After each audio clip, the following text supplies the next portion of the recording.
Sir, সুতা তো বারবার মেশিনে ছিঁড়ে যাচ্ছে, একটু দেখেন তো কি সমস্যা। আচ্ছা চলো।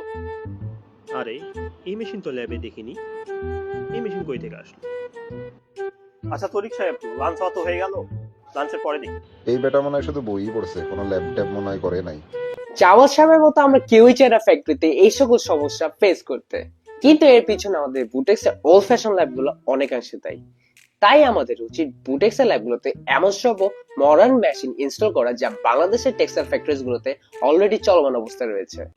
এছাড়াও স্টুডেন্ট সংখ্যা বেশি হতে এমন অনেকেই রয়েছে যারা ল্যাবগুলো প্রপারলি করতে পারে না, যার ফলে তাদের টেকনিক্যাল ফিল্ডে এক বড় গ্যাপ রয়ে যায়। এই জন্য আমাদের প্রয়োজন স্টুডেন্ট ফ্রেন্ডলি একটি ল্যাব এনভায়রনমেন্ট নিশ্চিত করা, যাতে সকল শিক্ষার্থী ল্যাব করার সমান সুযোগ। এর পাশাপাশি গ্লোবাল ওয়ার্ল্ডের মোস্ট ইম্পর্টেন্ট টপিক সাস্টেনেবিলিটির উপরে জোর দিতেই হবে। সেজন্য আমাদের কারিকুলামে এনভায়রনমেন্টাল সায়েন্স কোর্সে সাস্টেনেবিলিটি পার্ট অ্যাড করতে হবে, যেন স্টুডেন্টরা এখন থেকে সাস্টেনেবল এনভায়রনমেন্ট সম্পর্কে তৎপর হয়ে ওঠে এবং ফিউচারে একটি গ্রিন টেক্সটাইল ইন্ডাস্ট্রি তৈরি করতে পারি, সেক্ষেত্রে তাদেরকে অবগত করতে হবে।